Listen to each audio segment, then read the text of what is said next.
সন্ধেবেলা বরমশাই আবদার করে ফেললো আজকে আর রাত্রে রুটি পরোটা ভাত কিছু খাবো না, একটু নতুনত্ব কিছু বানাও যেটা খেতেও ভালো লাগবে আর পেটটাও ভরে যাবে।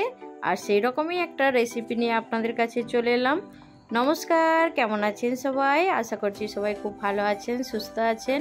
মৌসুমী রান্নাঘরে আপনাদেরকে আবারও একবার অনেক অনেক স্বাগত। তো আজকে একটা নতুন রেসিপি দেখতে পেয়েছেন। আজকে বর মশাইয়ের আবদারের রেসিপি নিয়ে এসেছি, আর খেতে কিন্তু অসম্ভব সুন্দর হয়েছিল। আপনারাও এইভাবে বাড়িতে বানাবেন। আর যদি আজকে আমার চ্যানেলে প্রথম ভিজিট করে থাকেন, অবশ্যই আমার চ্যানেলটা সাবস্ক্রাইব করে আমার পাশে থাকার অনুরোধ রইল। আর রেসিপির কোনো অংশ যদি আপনাদের ভালো লাগে তাহলে ভিডিওতে একটা লাইক দিতে ভুলবেন না কিন্তু। এখানে দেখুন বনলেস চিকেন 300 গ্রাম নিয়ে নিয়েছি। এবার চিকেনটা আগে ম্যারিনেট করব। তো ম্যারিনেটের জন্য আগে আমি নিয়েছি আধা চামচ ধনে গুঁড়ো,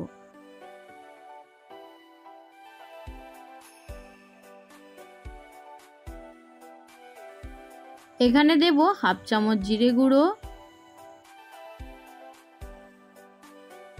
এবার দেখুন এইখানে হাফ চামচের হাফ হলুদ গুঁড়ো নিয়েছি, দিয়ে দেব হাফ চামচ ঝাল লঙ্কার গুঁড়ো। আর ঝালের পরিমাণটা অবশ্যই আপনারা দেখে দেবেন। অবশ্যই এখানে একটু ঝাল দিলে তবে রুটিটা খেতে ভালো লাগবে। এখানে দিয়ে দিলাম আমি 1 চামচ রিফাইন অয়েল, আর দিয়ে দিলাম 1 চামচ আদা বাটা, 1 চামচ রসুন বাটা। এখানে এবার দিয়ে দেব 2 চামচ জল ঝরানো টক দই। চিকেনের মধ্যে অল্প মাত্রাও কিন্তু জল থাকা যাবে না, চিকেনটা অবশ্যই কিন্তু খুব ভালো করে জলটা ঝরিয়ে নিতে হবে।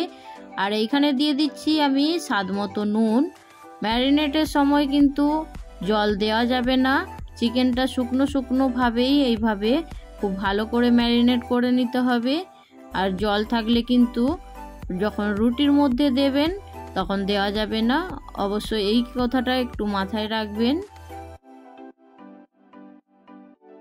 এবার দেখুন চিকেনটা খুব সুন্দর করে আমি ম্যারিনেট করে নিয়েছি।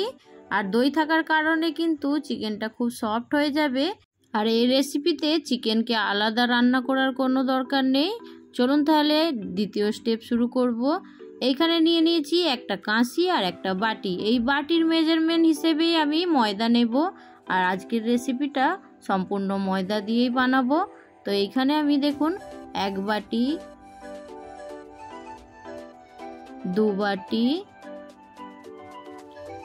আমি এখানে মোট 4 বাটি ময়দা নেব। আর 4টে বড় ডো বানাবো।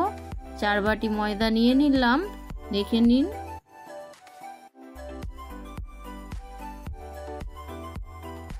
আমার ময়দা নেওয়া হয়ে গেছে। এবার ময়দার মধ্যে কি কি দেব দেখে নিন। এখানে আমি হাফ চামচের হাফ নিয়েছি খাওয়ার সোডা,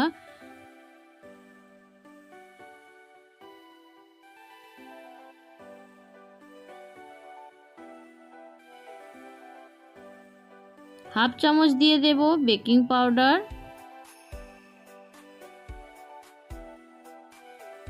হালকা মিষ্টি স্বাদের জন্য এখানে আমি 1 চামচ চিনি দিয়ে দিলাম।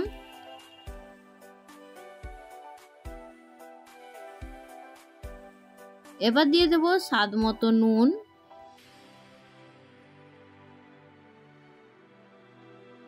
এবার দিয়ে দেব 1 চামচ রিফাইন তেল।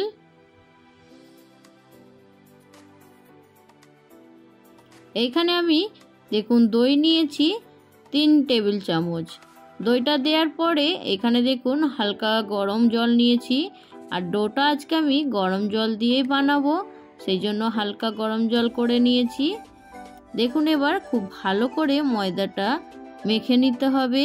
আর অল্প অল্প জল দিয়ে এখানে ময়দাটা মেখে একটা সুন্দর নরম ডো বানিয়ে নিতে হবে।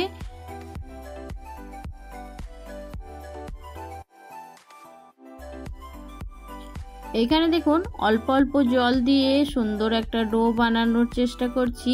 আর ডোটা একটু নরম রাখতে হবে।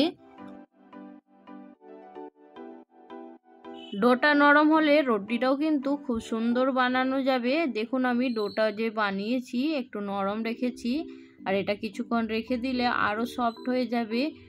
এইভাবে হাত দিয়ে ঠেসে ঠেসে ময়দাটা খুব ভালো করে মেখে একদম সুন্দর একটা সফট নরম ডো বানিয়ে নেব। আর আমার ডোটা প্রায় বানানো হয়ে গেছে।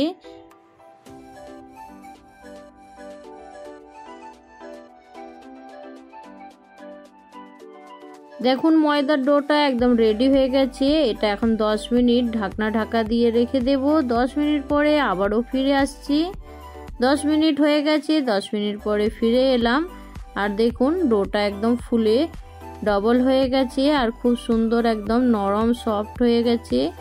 আর আরও একবার হাতে করে ভালো করে ডোটা মেখে নেব। এখানে দেখুন আমার ময়দার ডোটা একদম রেডি হয়ে গেছে। এবার এটা 4 ভাগে ভাগ করে নেব। তো আমি হাতে করেই ভাগ করে নিচ্ছি 4টে সমান ভাগে। আপনাদের কাছে কাটার থাকলে কাটার দিয়ে কেটে নিতে পারেন। আমি হাতে করেই 4টে সমান ভাগে ভাগ করে নিচ্ছি।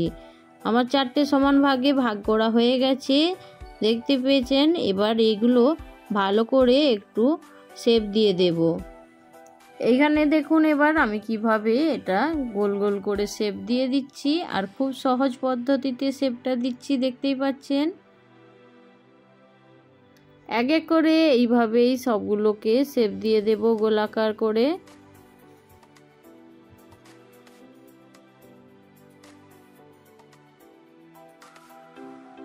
ময়দার ডোগুলো একদম শেপ দিয়ে রেডি করে নিয়েছি। আর এখানে দেখুন 4টে সমান ভাগে ভাগ করে নিয়েছি। এবার আমি শুকনো ময়দা নেব বেলার জন্য। আজকে আমি প্ল্যাটফর্মের ওপরেই বেলবো, যেহেতু রুটিটা বড় করে বানাতে হবে সেজন্য প্ল্যাটফর্মের ওপরেই আমি বেলে নিচ্ছি। আর তার আগে প্ল্যাটফর্মটা খুব ভালো করে পরিষ্কার করে নিয়েছিলাম। চলুন এবার রুটিটা খুব পাতলা করে একদম বেলে নেব বেলনির সাহায্যে। ময়দার রুটি বানাতে একটু টাইম লাগে, যত বড় করা যাবে এটা আবার গুঁড়িয়ে যায়। সেই জন্য অবশ্যই কিন্তু ডোটা যখন বানাবেন একটু নরম করে বানাবেন, তাহলে রুটিটা কিন্তু খুব সহজেই বানাতে পারবেন। আমি দেখুন খুব সহজে রুটিটা একদম বড় করে নিচ্ছি। আর এইভাবেই কিন্তু বেলতে বেলতে একদম পাতলা করে ফেলতে হবে। দেখতে দেখুন রুটিটা অনেকটাই বড় হয়ে গেছে। এবার রুটিটা খুব আস্তে করে আলতো হাতে পাল্টে দেব। দেখুন আমি সুন্দর করে পাল্টে দিলাম, পাল্টে দিয়ে আবারও বেলে বড় করে নিয়েছি। তো চলুন আমার রুটিটা একদম রেডি হয়ে গেছে। আর দেখুন একদম পাতলা করে বেলে নিয়েছি। এবার যে চিকেনটা ম্যারিনেট করে রেখেছিলাম আমি সেই চিকেনটা এই রুটির মধ্যে দিয়ে দেব। তো এটা দুভাবে বানাতে পারবেন। রুটির মধ্যে অল্প একটু সস দিয়েও বানাতে পারবেন। আগে রুটিটাতে একটু সস লাগিয়ে তারপরে চিকেনটা দিয়ে দেবেন। তো আমি এখানে মজারেলা চিজ নিয়েছি। চিজটা অপশনাল, সবসময় বাড়িতে থাকে না, আমার বাড়িতে ছিল সেই জন্য দিয়েছি।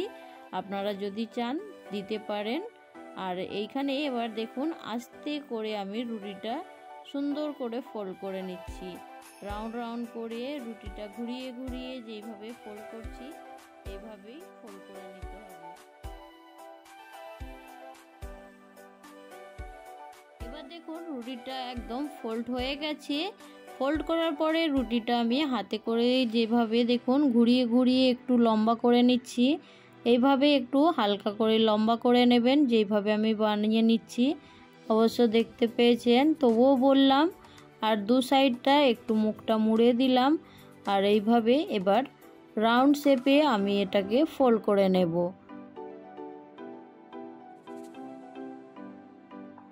শেষে যখন জয়েন্ট হচ্ছিল না আমি অল্প একটু জল দিয়ে এইখানে জয়েন্ট করে নিয়েছি। আর দেখুন হাতে করে একটু চেপে নিলাম। চেপে নেওয়ার পরে এটা একদম রেডি হয়ে গেছে। আমি একটা স্টিলের ঢাকনার উপরে নিয়ে নিয়েছি। ওপর থেকে ডিমের কুসুমটা আমি দেখুন ব্রাশ করে দেব। তাহলে কিন্তু খুব তাড়াতাড়ি এর মধ্যে কালারটাও চলে আসবে। আর এটা দেখতেও কিন্তু খুবই লোভনীয় হবে। দেখুন আমি ডিমটা খুব সুন্দর করে চারপাশে ব্রাশ করে নিয়েছি। এবার চলে যাব গ্যাসের কাছে। এখানে আমি আগে থেকেই একটা প্যান গরম করে নিয়েছি হাই হিটে। ওপর থেকে একটা স্ট্যান্ড রেখেছি। স্ট্যান্ডের ওপরে দেখুন আস্তে করে আমি এটা বসিয়ে দিলাম। এবার ওপর থেকে একটা ঢাকনা ঢাকা দিয়ে আমি 15 থেকে 20 মিনিট অপেক্ষা করব। আর এটা 20 মিনিট থাকার পরে কালারটা দেখতে পাবেন কতটা সুন্দর চলে এসেছে। এবার ঢাকনাটা খোলার পরে দেখুন কালারটা কত সুন্দর এসেছে, খুবই লোভনীয় দেখতে মনে হচ্ছে না? আর যতটা দেখতে লোভনীয় হয়েছে খেতেও কিন্তু অসম্ভব সুন্দর হয়েছিল। এবার এটা খুন্তি দিয়ে আমি একটু উল্টে দেব। উল্টে দিলে দেখতে পাবেন পেছন দিকটা কিন্তু সেটাও অনেক সুন্দর হয়েছে।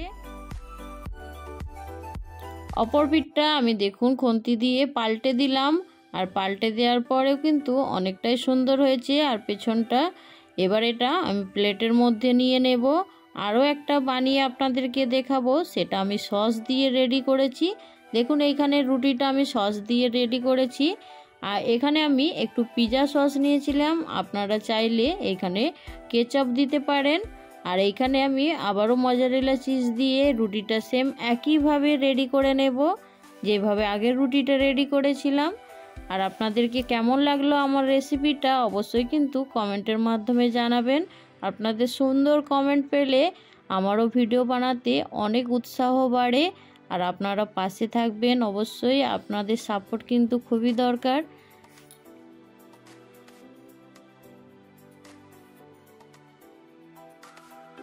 সুন্দর করে দুটোই আমার রেডি হয়ে গেছে। এখানে আমি রেডি করে নিয়ে চলে এসেছি আপনাদের কাছে। আর রেডি করার জন্য সময়টা কিন্তু একটু বেশি লেগেছে। অবশ্যই এটা ওভেনে করলে খুব তাড়াতাড়ি হবে, গ্যাসের মধ্যে করেছি সেই জন্য একটু টাইম লেগেছে। আপনাদের কেমন লাগলো জানাতে কিন্তু ভুলবেন না। এখানে আমি এটা কেটে দেখাবো, এর ভেতরটাও কত সুন্দর হয়েছে। এবার এখানে আমি এটা কেটে দেখাবো। হাতের মধ্যে কাটছিলাম, এতটাই গরম ছিল আমি ধরতেই পারছিলাম না, তবুও অনেক কষ্ট করে এটা কেটে নিলাম। দেখতে পেয়েছেন কেমন ভাবটা বেরোচ্ছিল, প্রচণ্ড গরম ছিল। আর কেমন লাগলো জানাতে ভুলবেন না। এইরকম নতুন নতুন রেসিপি নিয়ে খুব তাড়াতাড়ি আপনাদের সঙ্গে আরও একটা ভিডিওতে দেখা হবে। পরবর্তী ভিডিও দেখার আমন্ত্রণ রইল। সবাই ভালো থাকবেন, সুস্থ থাকবেন, বাই।